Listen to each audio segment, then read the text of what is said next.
Good evening, Shabana ji and Shivani. Good Good evening, evening. ma'am. Good evening. Lovely Yeah, to have you here. Thank you. I always, you're so lucky for me. I always get time when your sessions are there. I had Oh, you Shabana made keep my. telling. Oh, wow. What She a. also must be wondering she doesn't join any session except Shivani's. Oh. So today is a very blessed day, and listening this, I've become very positive and very charged up. Of course, you should. Why not? Yes, yes.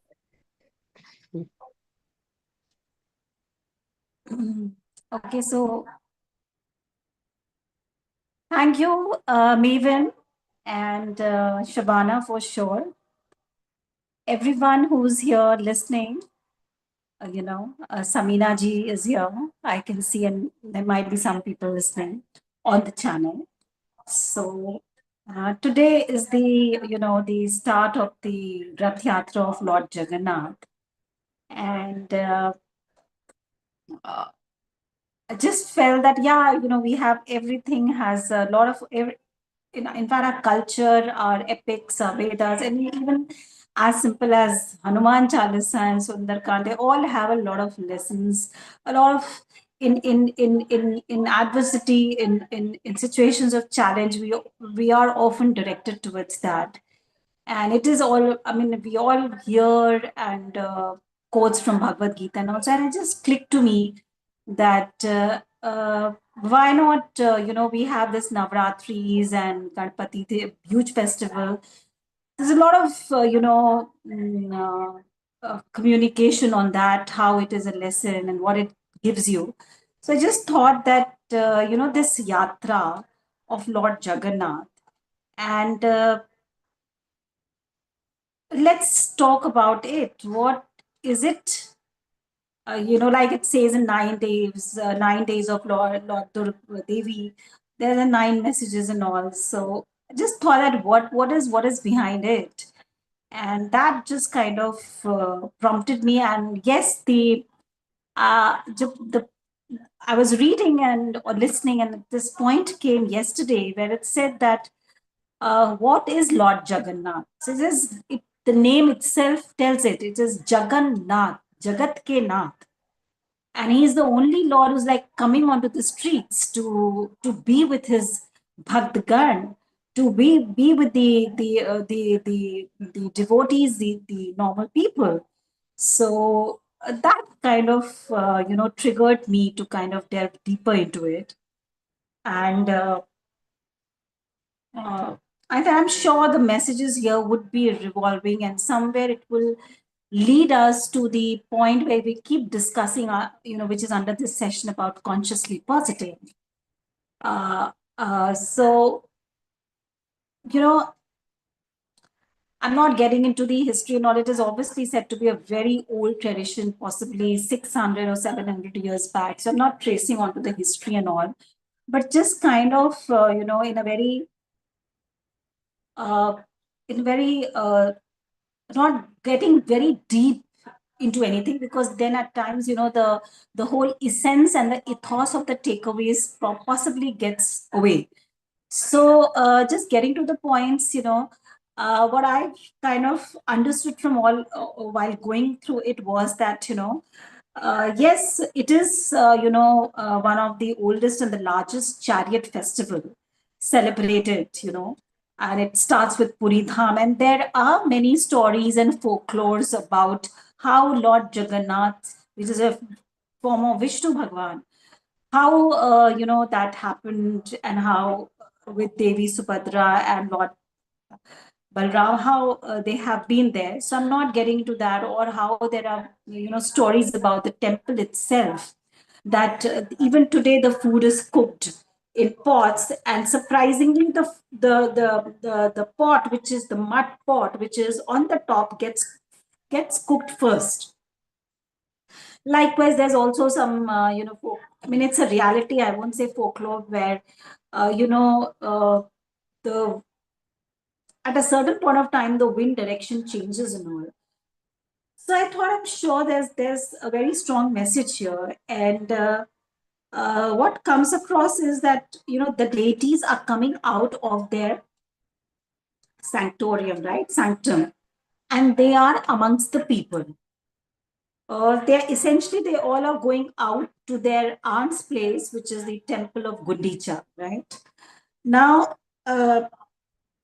this huge Rath Yatra, which begins, and this is a massive chariot, of all the three of them. Now, the first thing, as I started with, was that, the deities are coming out. The Paramatma is coming out to be with the, we all are part of the Paramatma, right? Being Atmas, which I have often said, right? So the Paramatma is coming out and kind of, he's being with the, the Lord is, is, is kind of getting across with his people, the creation which he has made. So the first message which comes to me is about love, humility,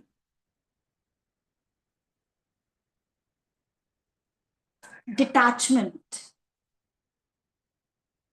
Because it's not that he's getting, the reason why I'm saying all this is because there's a love which makes him come out, right? Uh, Detachment because it's his own sanctorium and God decides to come out from there and go on a 11 days of yatra. So it's not, we start getting too attached with our places, with our stuff, and many a times a lot of unpleasant exchange of things happen, or we go through a lot of, not so very welcoming things in our life because of this attachment which we start having with. So that talks about that impermanence, that whatever is it's the reality, right? Just be with it, no point getting attached with the worldly things. So in other words, we can talk about the concept of impermanence, right?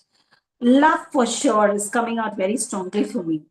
Humility again is coming out, that no matter is the Lord, it's Lord Vishnu's avatar, right? But even Lord is coming out to meet his deities. So look at the humbleness, look at the humility. I think while talking, it reflects to me that when I keep talking about that, it is important to get back that humanness. And even when we hear talks about leadership lessons and whatever, I think it's a very important lesson which is coming out from here as well. Then the other part, when you kind of look at the chariots and how they start getting done up, it takes a year long to do that. uh, the Veshbhusha of the Lords. So there are many people who are into it, right? Then there's this whole, pulling of the chariots. Now, if you look at the pictures, I've never been to the Rath Yatra in person, but if you see, it's like all kind of people who are getting out there, right? Now, it's giving a lot of messages here. One is the collaborative effort, right? Unity with diversity, which we all say also about India, but for somehow in today's world we don't see that, right? There's too much of demarcation. There's too much of, on the basis of caste, creed, culture, religion. You talk about anything, even on the basis of status, of on the basis of money, right? So here God is again showing that how it's oneness, the concept of oneness. For him, when he comes out, there's no, I mean, anybody can touch and be with there, right? Even the people who are not at times allowed to enter the temple. God is coming out to be with them, because there's a story that how there is a Muslim guy who's a poet and he has written beautiful verses, but for some reason he could not go, whatever, there's a story. And how Lord Jagannath's yatra goes through that place. So he is there in front of his bhakt. So it's a very, very strong message on collaborative effort. We are really losing out big time on that, this whole concepts about in the corporate structure you talk about, which have penetrated now even in the social sector, even in the political space, of the divisions on the basis of status, authority, etc. So here's a very strong message about that. Uh, as I said, collaborative effort. Nobody, one person can pull the chariot. It even cannot be pulled by uh, some selected 10,000 people. So here it is like, it is showing that how that community aspect, uh, that Vasudhaiva Kutum aspect, that oneness aspect, how that lesson is being reiterated, through this Lord Jagannath's Yatra. Then another very important point which was coming to me, is about the selfless service, selfless and service attitude. Uh,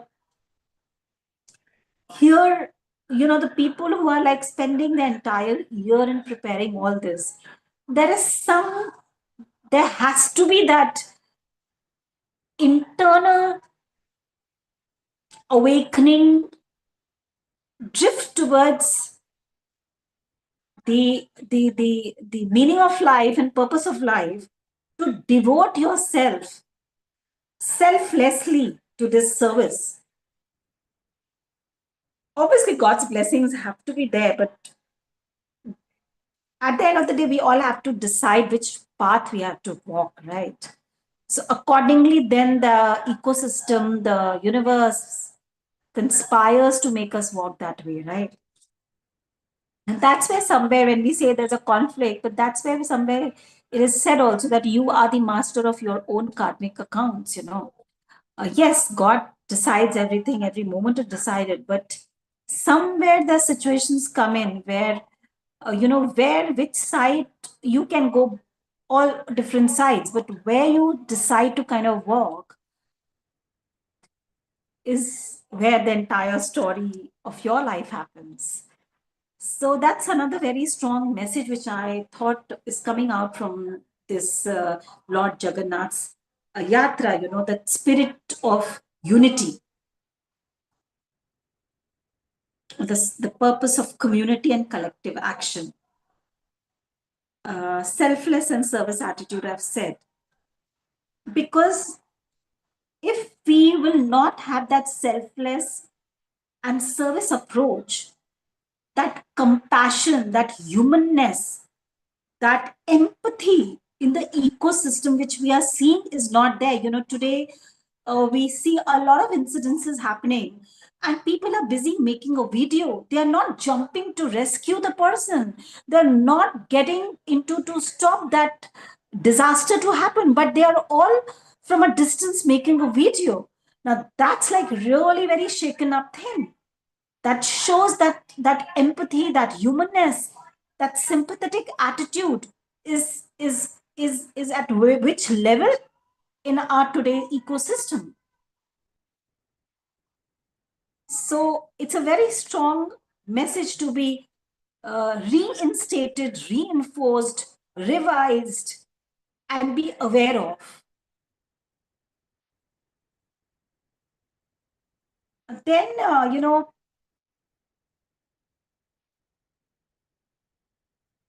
now this is in most of the festival we get this message, but and the same here also, that every year, as I said, the chariot is made new. Every year the efforts have happened, so it all talks about the cycle of renewal, impermanence. Every year you have to do this thing, so it may not happen likewise. So there are a lot of problems, a lot of hassles, a lot of challenges which come, but it just makes you unlearn, learn, and you in a way learn how to sail through that. and likewise in your life journey. So this is a very good example of telling how to adapt to new conditions, because every year the situation will not be the same. The management, the logistic management, the whole of things.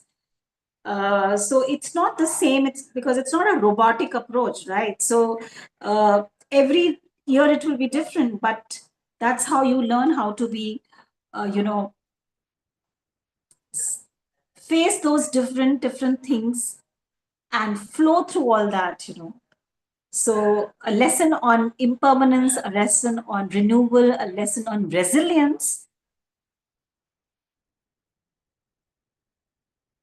comes out very strongly here.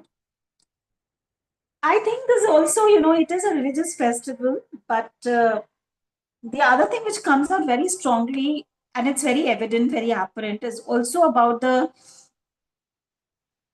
spiritual, a spiritual acknowledgement, because this pulling of the chariots, being in that, it somewhere kind of gives a message that, you know, to walk that path, to have that in you inbuilt, because that is all about a lot of simplicity, a lot of sattvic life, which I have the past one has spoken about, which is the uh, need versus desire versus greed, right? So this all talks about that inner churning, you know, pulling yourself out from all this worldly stuff, because we are 24 by 7 into it. We have to live in this world, and we will weather off with this ecosystem. But how, through being consciously positive with all of these things, you know, when this event, whether this is the where any other event, you know, how these you know, religious festivals or spiritual episodes which God keeps making happen in this in this ecosystem time and again in different ways, is a way to make us get back to our awareness. You know, if we have drifted, it somewhere brings us back to the Rath Yatra. After that, there would be another festival coming in, and there would be another festival coming in. So, more or less, broadly, a lot of most of them kind of map you up with these thought processes. So here, when you talk about this, it's somewhere a message on churning or about yourself, to have that churning within yourself and get into that awareness. I won't say awakening here, the word, but awareness about the entire spiritual ethos with which India has always been very rich of. And it's not only the god and goddesses story or the Vedas and the Rishi Muni stories, but even if you look at the people who fought for the independence, that era, you know, it completely, many of them reflect that journey. Look at Mahatma Gandhi's life. He spent his entire life with a dhoti and kurta. You know, he went to take his studies abroad. He was a practitioner over there. So think about, from that time he went there, but he left everything. He was doing good. He was invited to fight a case, but he came here and he left a lot of things. If you read his autobiography, he has shared a lot of not so welcoming things about himself, but how all that got changed, and uh, he is called the Mahatma, right? So you know, it's you can see that even in that era, but slowly that got withered off, and there was a too much of a drift mm, towards a lot of commercialism, towards a lot of materialism push, too much influence from the Western approach, and today we have landed up that we do find a lot of vacuum as far as India's value systems, India's cultural ethos, India's spiritual uh, strengths were concerned. You find today, you know, very less of emphasis and respect and focus being given to that. So that's a very strong message here. Now, it's also said that the king, of Puri sweeps the chariots, which is a sign of obedience. So, that symbolic approach of sweeping the chariot by the king of the Puri is a very strong message. And it is a message on humbleness, it is a message on all this position, power, status, success, worldly success, how all this in front of that supreme energy, or in the eyes of the universe, the nature is is nothing. It's all about oneness.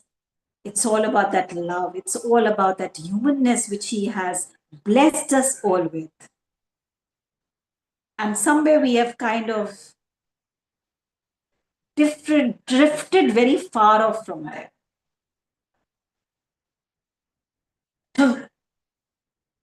This pulling of chariots, represents the inner effort required to approach spiritual truth and enlightenment. Because it requires a lot of self discipline, a lot of chetan avastha mein rehna, being conscious about what you are thinking all the time, what you are speaking, what you are doing, what you're conducting. So it requires a lot of pull, and that's what it says, that pulling of the chariots represents the inner effort required. Now, it also has a very important point. It says the parrots on Jagannath Rath, Nandi Ghosh, are inwards, which teaches us to introspect. Now, there are parrots on the Lord Jagannath's Rath, and that is a symbolical message about introspection, rather than, anything good or bad happening to us, putting it on the rest of the world. Things are not happening right with me. So I will kind of say, oh, this person has done that, this person has done that, and that person has done that. But at the end of the day, introspection will give a lot of answers and clarity on that. And being in that spiritual awareness, the more you have that, the more you imbibe that in yourself, you'll get to clarity on that it's not the external factors. It's all about being internal. So it also, Rath Yatra also teaches us to pause and reconnect with our inner selves in today's fast moving world where external distractions frequently dominate our attention. So, that's what we just finished on that these all, uh, festivals or celebrations which happen, whether, and it's even with, a Parsi festival has a message, or a Eid has a message on the same line. So these all are ways to, fast yourself, and you kind of go slow and you kind of think internally and debate it out about yourself, about this life. What is the purpose of this life? What are you doing? Why are you doing? What is it leading to? What are you searching for? So it kind of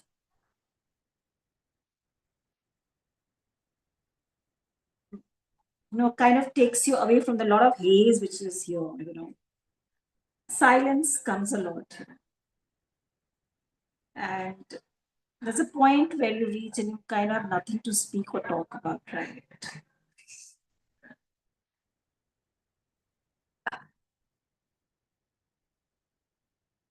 Yeah, so this is all emphasizing what the spiritual practice and reflection, and then a better understanding of the purpose of life. Because in today's time, this is more relevant. If you see a lot of examples happening all across us, uh, you are forced to question. And if you are not forced to question, I think it's God and the universe is making all its effort by not so very welcoming incidences which are happening to make us get into that internal introspection. We do realize it, but then again we get back to our usual self, and then again there are forces which make you kind of feel not so good about instances, but then again we get into that awareness, but suddenly we get slowly and slowly off track again. And this is where being in your consciousness, being aware at every moment is very important.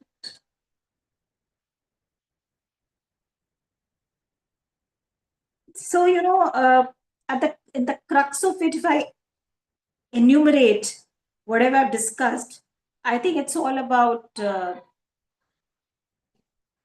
empathy, unity, collaborative efforts, inclusivity, that in the eyes of that supreme, everyone is equal, regardless of the social standing.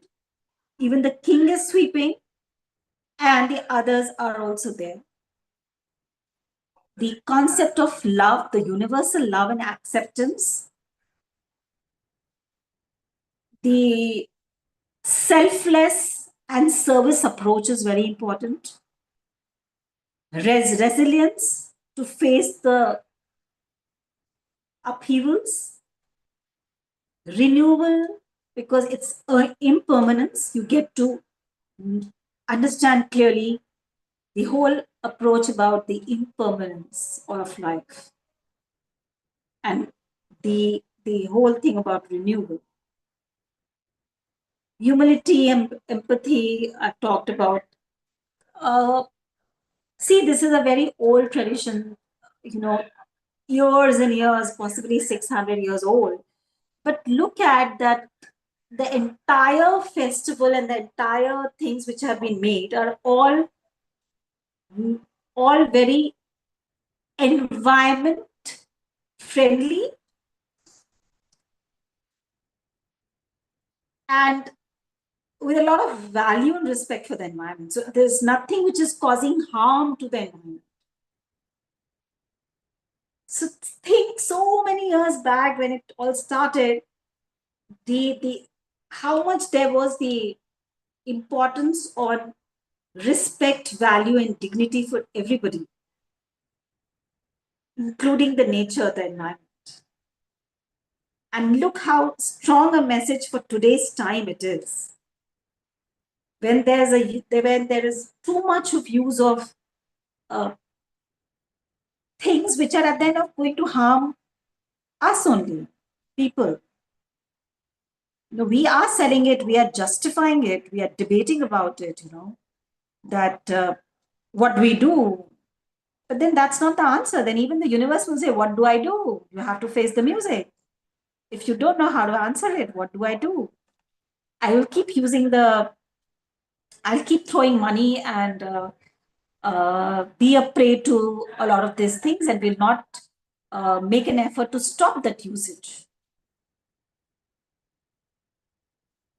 Whether it is the use of plastics, whether it is the use of chemicals, pesticides, so much on our agriculture ecosystem.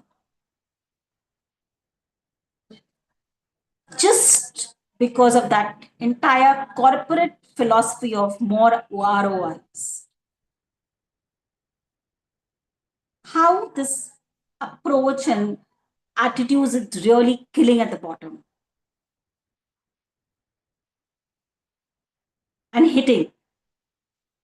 Because at the end of the day, it's not giving benefit, it's only a particular segment of people and a particular number of people who are just amassing that huge wealth. And possibly having their own ecosystem of farms and all to manage their food. But look at the escalation of price also there. They can afford it, so that's fine. But what about the rest? But we are running towards that. Why are we not making an effort to do a revolution and stand against that? Is this concrete jungle more important, or a more sattvic way of living where everybody can live? The universe has given a lot of things for all of us to survive, come what way, and in the most healthy way. But it is we, the people, who are making that effort. And the one of the very important reasons to kind of pick up this topic was that okay, how is this uh, festival, how this Lord Jagannath Yatra giving that lesson to us once again in its own ways.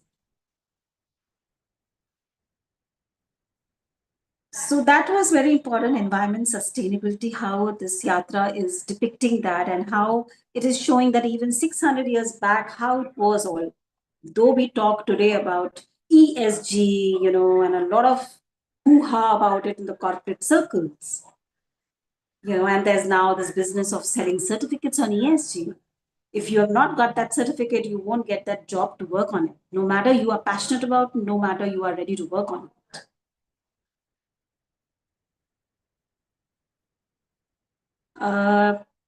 So cultural heritage, I've already kind of given a mess talk on that.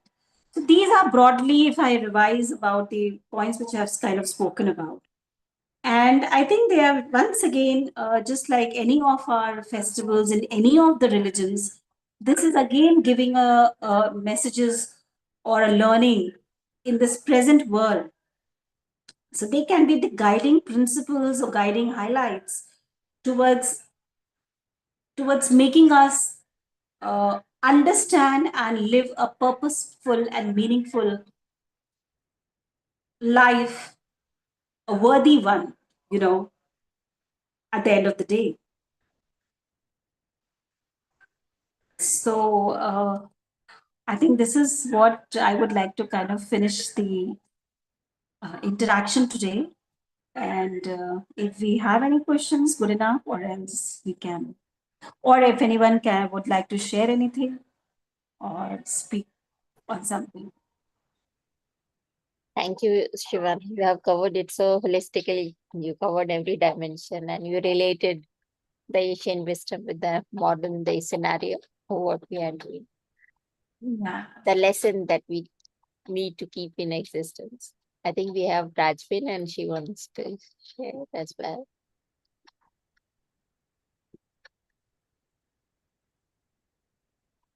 Rajvin, you have to unmute. Very, very, very, very good presentation. I learned a lot about lessons, and I do hope that it will help a lot of people and be joyful and be happy all the time. Yes. God bless you. Thank Shivani. you. Thank Thank you, you. Rajveer, and God bless you too. And Shivana also was here, and to everyone at Maven. And we should be living in gratitude for every moment and every second. And only pray for his divine blessings to guide us towards a righteousness path, Yes, a worthy definitely. path. Thank you, Shivan. Thank you. Thank you, Rajveer. Thank you. Love you. Bye. I think so we can wind up for today. Thank you, Yeah. everyone, and see you again tomorrow. Thank you. Thank you, Rajveer. Thank you, Shivana.